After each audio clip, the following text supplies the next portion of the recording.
ஒவ்வொரு சாதனையும் ஒரு கனவில் பிறக்கிறது. ஒவ்வொரு கனவும் ஒரு நம்பிக்கையில் வேரூன்றுகிறது. அந்த நம்பிக்கையை வெற்றியின் உச்சத்திற்கு அழைத்து செல்லும் இளம் மாணவர்களை கண்டறிந்து அவர்களது சாதனைகளை உலகறியச் செய்யும் களமாக மலர்கிறது இந்த நிகழ்ச்சி. மக்கள் வணக்கம். இது விருட்சமாகும் விதைகள்.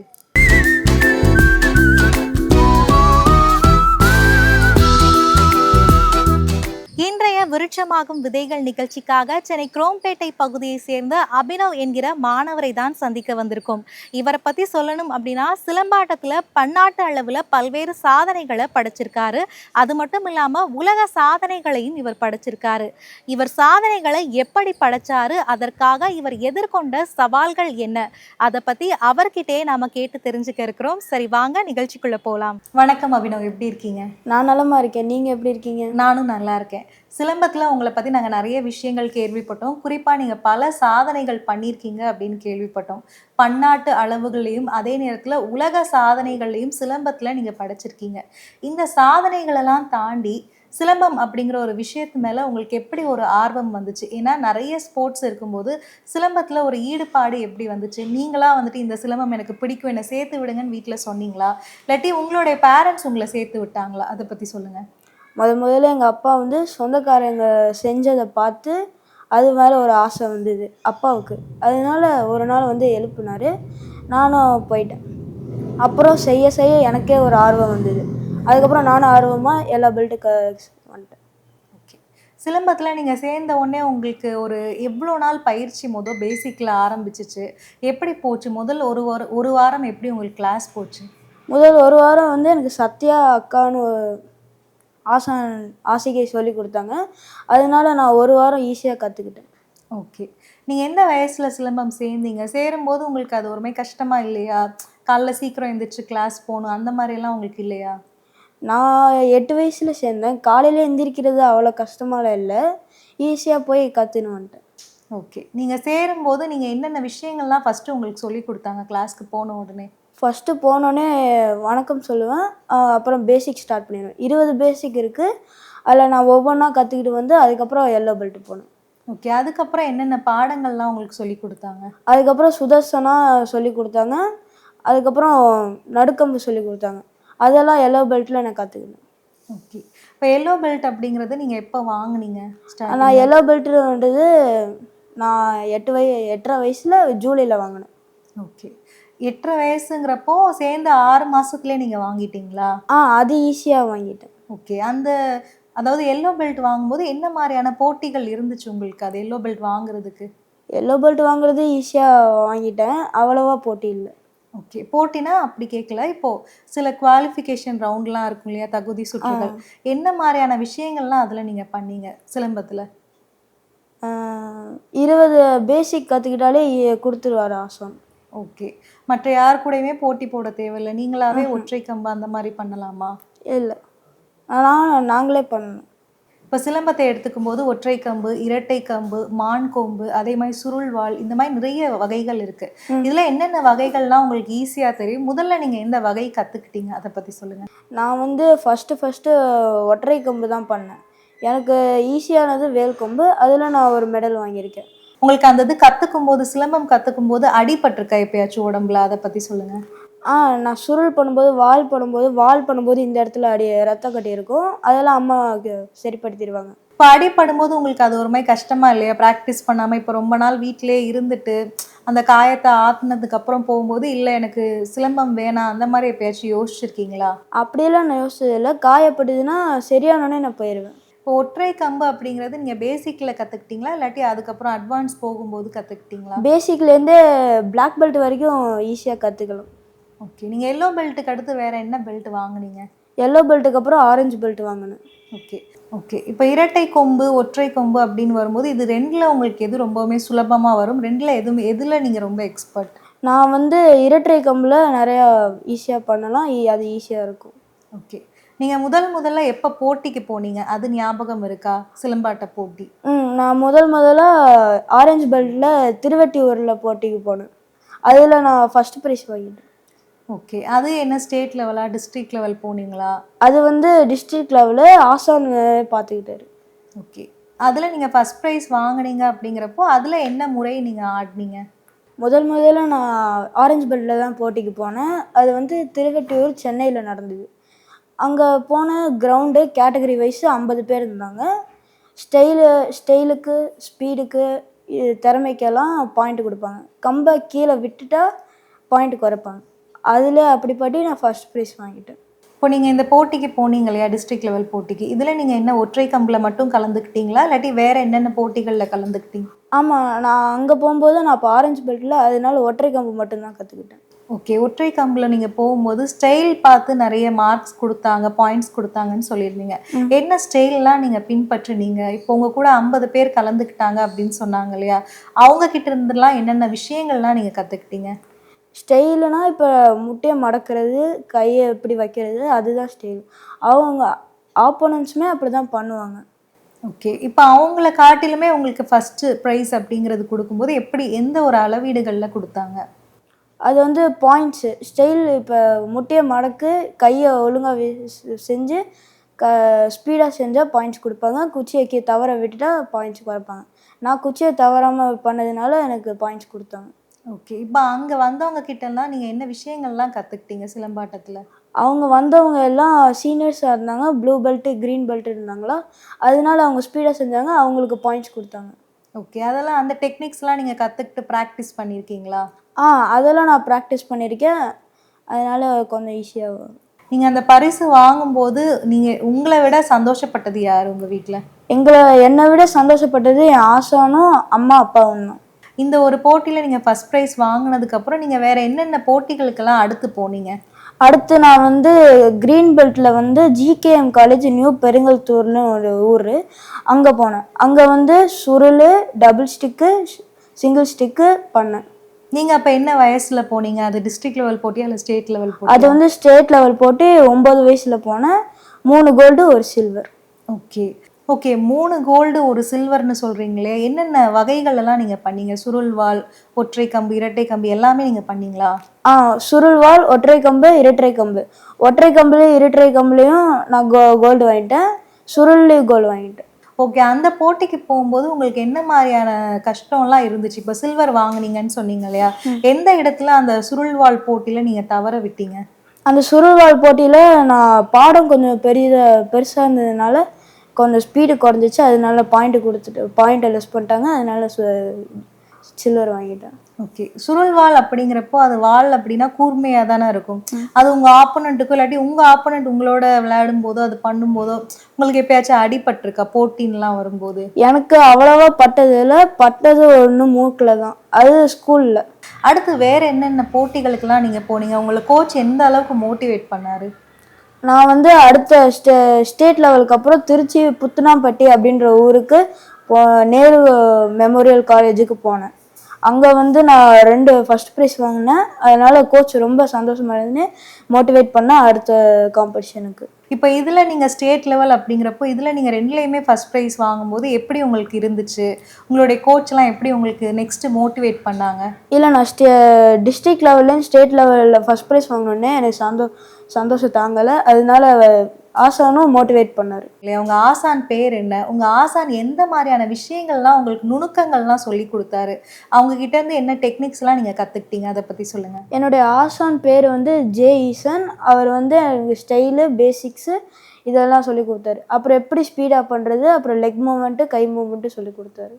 ஓகே. அவர் சொல்லி கொடுத்த விஷயங்கள்லாம் நீங்கள் நுணுக்கங்கள்லாம் ஃபாலோ பண்ணும்போது நீங்கள் அடுத்தடுத்த போட்டிகளில் ஜெயிச்சதுண்டா? அவர் சொல்லி கொடுத்ததை வச்சு நான் யூஸ் பண்ணேன்னா அடுத்தடுத்த போட்டிகளில் வின் பண்ணேன்.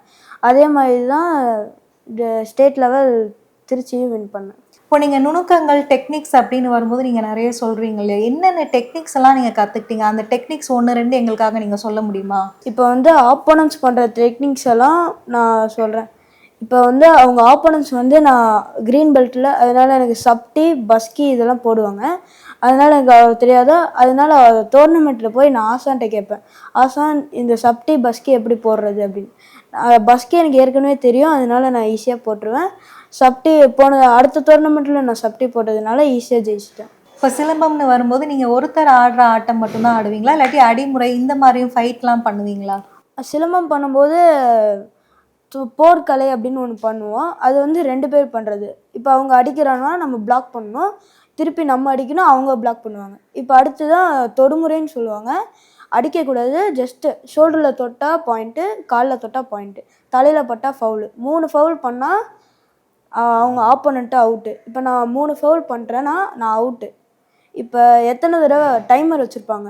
1 நிமிஷம்னா அந்த 1 நிமிஷத்துக்குள்ளே ஆப்போனண்ட் 3 எடுத்துட்டானா நான் 1ல் இருக்கேன்னா ஆப்போனண்ட்டு வின்னு. அது மாதிரி தான் கேம் இருக்கும். எவ்ரி தேர்ஸ்டே வந்து ஆசான் வந்து தொடுமுறை வைப்பார். ஓகே. இந்த போர் முறை அப்படிங்கிறப்போ அதில் எல்லா வகைகளுமே வருமா? ஒற்றை கம்பு, இரட்டை கம்பு, சுருள்வாள் எல்லாமே வருமா? இல்லை போர் முறைன்னா ஒரே ஒரு ஸ்டிக்கை வச்சுட்டு நம்ம அடிக்கிறோன்னா அவங்க பிளாக் பண்ணணும். இப்போ திருப்பி அவங்க அடிக்கிறாங்கன்னா நம்ம பிளாக் பண்ணணும். அது ஆக்சுவலி ஒரு பாடம் மாதிரி தான். இப்போ இதில் டிஃபென்ஸ் எல்லாம் எப்படி பண்ணுவீங்க இந்த பிளாக்கிங்கில்? டிஃபென்ஸ்னால் இப்போ நான் தான் சொன்னேனே, இது மாதிரி தான் பண்ணணும், இது மாதிரி தான் பண்ணணும். அட்டாக் பண்ணும்போது என்ன மாதிரிலாம் அதில் இருக்கும்? அட்டாக் பண்ணும்போது நார்மலாக இப்படி பிடிச்சிட்டு இப்படி சுற்றும் போது கையை இப்படி வச்சுக்கணும். அப்போ தான் குச்சி லாங்காக போகும். அப்போ பண்ணும்போது ஈஸியாக ஆப்போனண்ட்டு ஷோல்டரில் பட்டுரும். அதே மாதிரி பிளாக் பண்ணிவிட்டு இப்போ பிளாக் பண்ணுறோன்னா அவங்க குச்சி வெளியே இருக்கும். அதனால டக்குன்னு காலில் தொட்டால் நம்மளுக்கு பாயிண்ட்டு. இப்போ போர் முறை, தொடுமுறை இப்போ 2மே பண்ணுறீங்க. இது 2மே உங்களுடைய போட்டிகள் நீங்கள் போகும்போது அதில் பயன்படுத்துவீங்களா? போட்டிகள்னா புரியல. டோர்னமெண்ட்லாம் போகிறீங்களா அதை சொல்கிறேன். இப்போ தொடுமுறைன்றது போட்டிகளில் இருக்கும். போர் முறைன்றது 2 பேர் வேணும். அதனால் போட்டிகளில் இருக்காது. தொடுமுறை வேணால் இருக்கும். ஆப்போனன்ட்ஸ் வரும்போது நம்ம அடிக்கிறதுக்கு தொடுமுறை. இவ்வளோ நேரம் நீங்கள் டிஸ்ட்ரிக்ட் லெவலில், அதுக்கப்புறம் ஸ்டேட் லெவலில் கலந்துக்கிட்ட போட்டிகள் பற்றி எங்ககிட்ட நிறைய விவரங்கள் சொன்னீங்க. அதுக்கடுத்து நீங்கள் நேஷ்னல் லெவல், தேசிய அளவில் எப்போ போட்டிக்கு போனீங்க? அப்போ உங்களுக்கு எத்தனை வயசு இருந்துச்சு? அந்த போட்டி உங்களுக்கு எவ்வளோ கடினமாக இருந்துச்சு? அதில் என்ன வகையில் நீங்கள் போனீங்க? ஒற்றை கம்பு, இரட்டை கம்புன்னு இந்த மாதிரி நிறைய வகைகள் இருக்கு இல்லையா? என்னென்ன வகைகள்லாம் போனீங்க? என்னென்ன பதக்கங்கள் வாங்கினீங்க? அதை பற்றி சொல்லுங்கள். இப்போ நான் வந்து ஃபஸ்ட்டு நேஷ்னல் லெவல் போனது வந்து ஸ்ரீ சக்தி மஹால் அப்படின்னு செங்கல்பட்டு டிஸ்ட்ரிக்ட் கண்டிகையில் இருந்தது. அங்கே வந்து நான் ஃபஸ்ட்டு வந்து இரட்டை கம்பு பண்ணிவிட்டேன். எனக்கு கூட வந்து 25 பேர் ஆப்போனன்ட்ஸ் இருந்தாங்க. இரட்டை கம்பு பண்ணேன்னா அதில் நான் குச்சியை தவற விட்டேன். அதனால எனக்கு பாயிண்ட் குறைஞ்சிது. ஆனாலும் நான் முதல் பரிசு வாங்கிட்டேன். அந்த வேல் கொம்பில் நான் நல்லா பண்ணேன், ஸ்ட்ராங்காக பண்ணதுனால எனக்கு பாயிண்ட்ஸ் வந்து ஃபர்ஸ்ட் ப்ரைஸ் வந்துடுச்சு. இப்போ நீங்கள் தேசிய அளவில் போனப்போ இரட்டை கம்பு, அதே நேரத்தில் வேல் கம்பு, இந்த 2 போட்டிகள் வகைகளில் நீங்கள் கலந்துக்கிட்டீங்க அப்படின்னு சொன்னீங்க. இரட்டை கம்பு பண்ணும்போது உங்களுக்கு ஒரு இடத்துல கம்பு விழுந்துருச்சு அப்படின்னு சொன்னீங்க. அதனால் பாயிண்ட்ஸ் குறைஞ்சிருச்சுன்னு சொன்னீங்க. இப்போ உங்களுக்கு கம்பு விழுந்தாலுமே அதில் முதல் பரிசு அப்படிங்கிறது எப்படி இருந்துச்சு? உங்களுடைய ஆப்போனன்ட்ஸ் எல்லாம் அவ்வளவு வீக்காக இருந்தாங்களா? இல்லாட்டி எப்படி அந்த போட்டி இருந்துச்சு? அதை பற்றி சொல்லுங்கள். ஆப்போனன்ட்ஸ் கொஞ்சம் வீக்காக தான் இருந்தாங்க. ஆனால் நான் கம்பு விட்டோடனே கொஞ்சம் ரெஸ்ட்டு கிடச்சிதா, அதனால் கம்பு திருப்பி எடுத்துகிட்டு ஸ்பீடாக பண்ணதுனால பாயிண்ட்டு கிடச்சிச்சு. அதனால் ஃபஸ்ட் ப்ரைஸ் வாங்கிட்டேன். ஓகே. இந்த மாதிரி நீங்கள் சில மிஸ்டேக்ஸ் எல்லாம் பண்ணுவீங்க இல்லையா? Foul mistakes. இந்த மாதிரி பண்ணக்கூடிய தருணங்களில் உங்களை கோச்சோ இல்லாட்டி பேரண்ட்ஸோ யாராச்சும் பக்கத்துலேருந்து ரொம்ப மோட்டிவேட் பண்ணுவாங்களா? இல்லாட்டி எப்படி இருக்குமாங்க? நான் குச்சியை தவற விட்டோன்னே அப்பா வந்து மோட்டிவேட் பண்ணதுனால நான் அந்த ஸ்பீட்லேயே போட்டதுனால பாயிண்ட்டு கிடச்சிருச்சு. ஃபஸ்ட் ப்ரைஸும் வாங்கிட்டேன். ஓகே. இப்போது அதை தாண்டி நீங்கள் வந்துட்டு வேல் கம்பு அப்படின்னு பண்ணும்போது வேல் கம்பு, சுருள்வாள் இதுலலாம் கொஞ்சம் மாறுபாடு அப்படிங்கிறது இருக்கும். வேல் கம்பு பண்ணும்போது அது எப்பயாச்சும் உங்களுக்கு குத்தி இருக்கா? அந்த போட்டி உங்களுக்கு எப்படி இருந்துச்சு? வேல் கம்பு பண்ணும்போது மற்ற மாநிலக்காரங்களை வந்து குத்தும்போது சுற்றும்போது தப்பாக இருந்தது. வேறுபட்டதுனால நானும் அந்த டெக்னிக்கை பண்ணலாமான்னு யோசித்தேன். அதுக்கப்புறம் நான் அந்த இதில் ஃபஸ்ட் ப்ரைஸ் வாங்கினேன். ஓகே. இப்போ இந்த வேல் கம்பு அப்படின்லாம் வரும்போது அது நீங்கள் மற்ற மாணவர்களோட உங்களுடைய அகாடமியில் ப்ராக்டிஸ் பண்ணுவீங்க இல்லையா? அப்படி ப்ராக்டிஸ் பண்ணும்போது உங்களுக்கு எந்த விஷயம் பண்ணும்போது ரொம்ப கஷ்டமாக இருக்கும் அந்த வேல் கம்பில்? எனக்கு வேல் கம்பு எனக்கு பிடிக்கிறதுனால அதனால நான் ஆர்வத்தோடு கற்றுக்கிறதுனால எந்த கஷ்டமும் இருக்காது. அதனால நான் ஈஸியாக பண்ணிடுவேன். இப்போ சில கடினமான ஸ்டெப்ஸ் எல்லாம் இருக்கும் இல்லையா? வேல் கம்பு பண்ணும்போது அது வரும்போது நம்மளை டிஃபென்ஸ் பண்ணிக்கணும், தற்காப்பு பண்ணிக்கணுங்கிற ஒரு ஸ்டெப்பும் இருக்கும். அதே நேரத்தில் அட்டாக் பண்ணும்போது என்ன மாதிரியான விஷயங்கள்லாம் அட்டாக் பண்ணால் நம்ம ஆப்போனண்ட்டை ரொம்ப டேமேஜ் பண்ணாமல் அட்டாக் பண்ணலாம், அந்த மாதிரியெல்லாம் இருக்கும் இல்லையா? அந்த மாதிரி என்ன நுணுக்கங்கள்லாம் அதில் இருக்குது? இப்போ சுற்றிட்டு இப்படி குத்தும்போது ஆப்போனண்ட் வயிற்றில் படுறதுனால ஆப்போனண்ட் கொஞ்சம் வீக் ஆயிடுவாங்க. அப்புறம் சுற்றும்போது தலையில் படுறதுனால ஆப்போனண்ட் வீக் ஆயிடுவாங்க. காலில் அடிக்கும்போது ஆப்போனண்ட் வீக் ஆயிடுவாங்க. இப்போ தேசிய அளவில் போய் நீங்கள் சாதனை பண்ணிட்டீங்க. அதுக்கப்புறம் உலக அளவுலையுமே நீங்கள் சாதனை பண்ணியிருக்கீங்க, ரெக்கார்ட் பண்ணியிருக்கீங்க அப்படின்னு கேள்விப்பட்டோம். அது என்ன ரெக்கார்ட் பண்ணீங்க? அது என்ன மாதிரியெல்லாம் இருந்துச்சு? அதை பற்றி சொல்லுங்கள். இப்போ நான் போனது ஃபஸ்ட்டு வேர்ல்டு ரெக்கார்ட் வந்து இந்தியா வடிவத்தில் நின்று 1 மணி நேரம் சுற்றுறது. அது வந்து அம்மாவும் அப்பாவும் மோட்டிவேட் பண்ணதுனால நான் பாட்டும் போட்டதுனால ஈஸியாக 1 மணி நேரம் தொடர்ந்து சுற்றிட்டேன். இப்போ உலக சாதனை எந்த இடத்துல நிகழ்ந்தது? எந்த இடத்துல நீங்க நிகழ்த்துனீங்க? இப்போ 1 மணி நேரம் கம்பு சுத்துறது அப்படிங்கிறப்போ, அது பிசிறு விடாம கையிலருந்து அது விழாம நீங்க எப்படி சுத்துனீங்க? எல்லாருமே எப்படி சுத்துனாங்க? குன்றத்தூரில் இருக்கக்கூடிய மாதா மெடிக்கல் காலேஜில் இந்த 1 மணி நேரம் வேர்ல்ட் ரெக்கார்டு வந்து சுற்றணும். இதை வந்து எங்கள் ஜேஇசன் ஆசான் தான் ஆர்கனைஸ் பண்ணார். மற்ற மாவட்டங்கள்லேருந்துலாம் வந்தாங்க. அம்மா அப்பா மோட்டிவேட் பண்ணதுனால, ஆசான் மோட்டிவேட் பண்ணதுனால 1 மணி நேரம் கஷ்டப்படாமல் சுற்றிட்டேன். ஓகே. இந்த ஒரு உலக சாதனைக்கு அப்புறம் நீங்க வேற என்னென்ன உலக சாதனைகள் பண்ணீங்க? அத பத்தி சொல்லுங்க. குயின் மேரிஸ் காலேஜ் சென்னை பீச்சில் தான் அது நடந்தது. 3 மணி நேரம் நார்மலாக நின்று சுற்றிட்டோம். ஒரு தடவை தான் ஸ்டிக்கை தவற விட்டேன், அதனால எதுவும் சொல்லலை. இப்ப நீங்க 2வதா ஒரு உலக சாதனைக்கு போயிருந்தீங்க. இந்த ஒரு உலக சாதனையில 3 மணி நேரம் கம்பு சுத்துனதா சொன்னீங்க. இந்த ஒரு விஷயத்துல என்ன சாதனை இருக்கு? உங்க கூட எத்தன பேர் இத பண்ணாங்க? நாங்கள் 3 மணி நேரம் வந்து சுற்றினோம் கண்டினியூஸாக. நாங்கள் 150 பேர் இருந்தோம். நான் வந்து ஒற்றை கம்பும் ஒற்றை கம்பும் மற்றும் பாலும் மட்டும் செஞ்சேன். மலையிலும் செஞ்சுட்டு இருந்தோம். இதுவே ஒரு உலக சாதனை தான். ஓகே. இந்த ஒரு உலக சாதனைக்கு அடுத்து நீங்க இன்டர்நேஷனல் போட்டிக்கெல்லாம் போனீங்க அப்படின்னு நாங்க கேள்விப்பட்டோம். என்ன இன்டர்நேஷனல் போனீங்க? அப்ப என்ன வயசு உங்களுக்கு இருந்துச்சு? அந்த போட்டியில நீங்க ஜெயிச்சீங்களா இல்லையா? அதுல நீங்க ஒற்றை கம்பு, இரட்டை கம்பு இத தாண்டி என்னென்ன வகைகள்லாம் நீங்க போட்டிகள்ல கலந்துக்கிட்டீங்க? அத பத்தி சொல்லுங்க.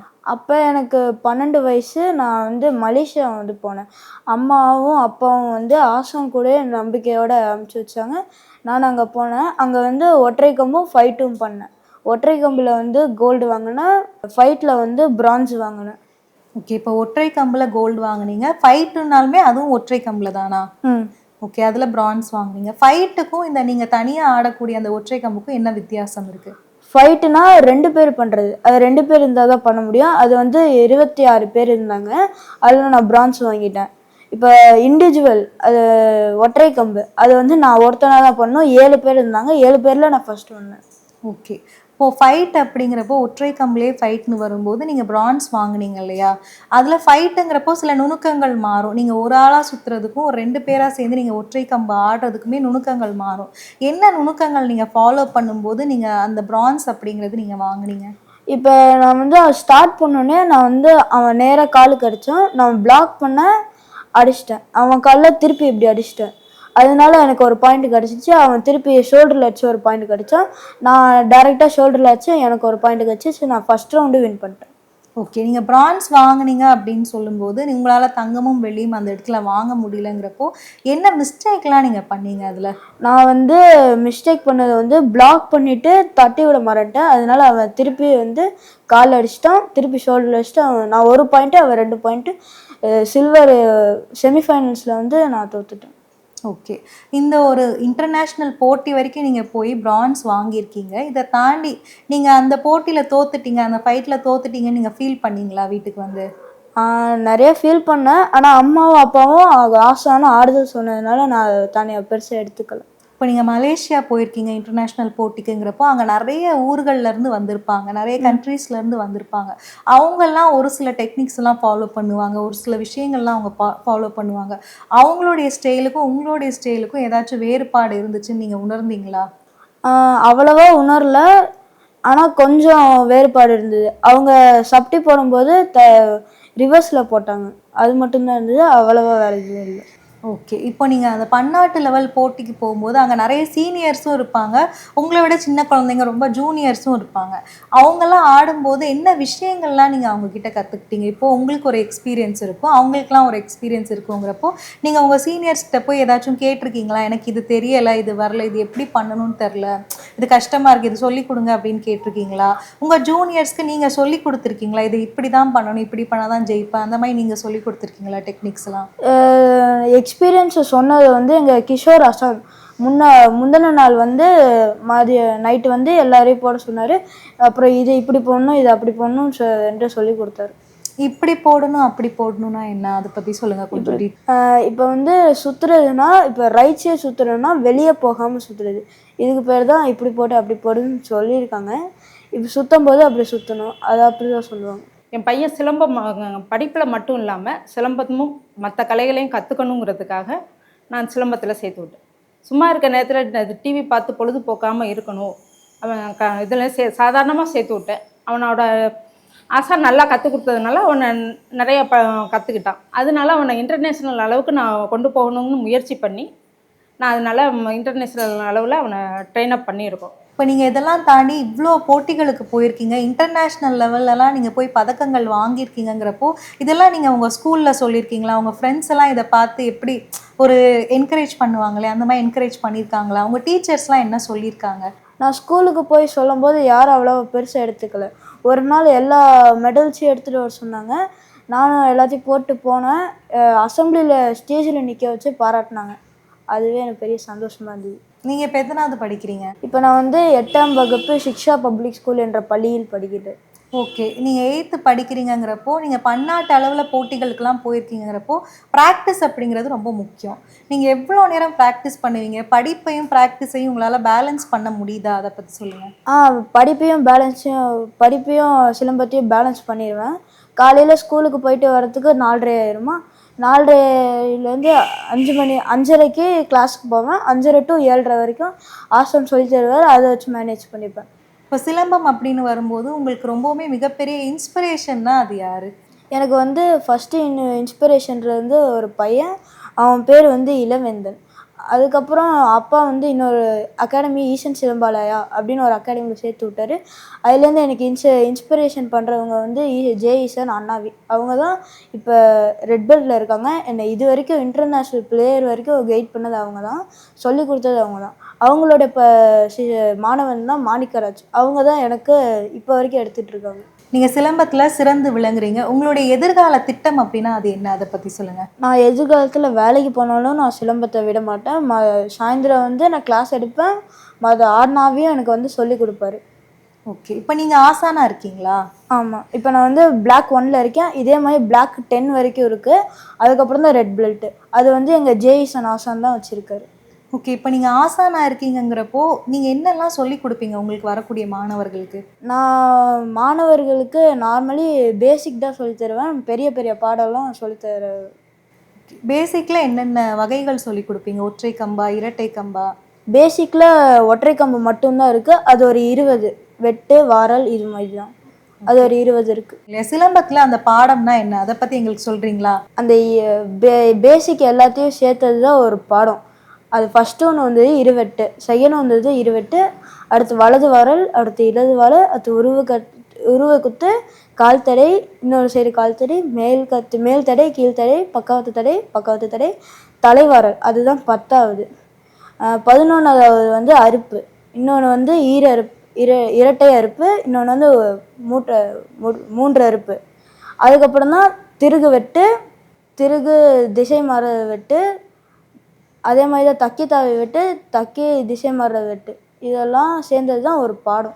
எங்களுக்காக நீங்கள் சிலம்பத்தை பற்றி நிறைய விஷயங்கள் சொன்னீங்க. எங்களுக்காக ஒற்றை கம்பு, இரட்டை கம்பு, வாழ்வீச்சு, வேல் கம்பு இதெல்லாம் செஞ்சு காமிக்க முடியுமா? வாங்க செஞ்சு காமிக்கிறேன்.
எங்களுக்காக ரொம்பவுமே அருமையாக நீங்கள் சுற்றி காமிச்சிங்க. நீங்கள் மேலும் மேலும் பல சாதனைகளை செஞ்சு இந்தியாவை பெருமைப்படுத்துறதுக்காக மக்கள் தொலைக்காட்சி சார்பாக நாங்கள் எங்களோட வாழ்த்துக்களை தெரிவிச்சுக்கிறோம்.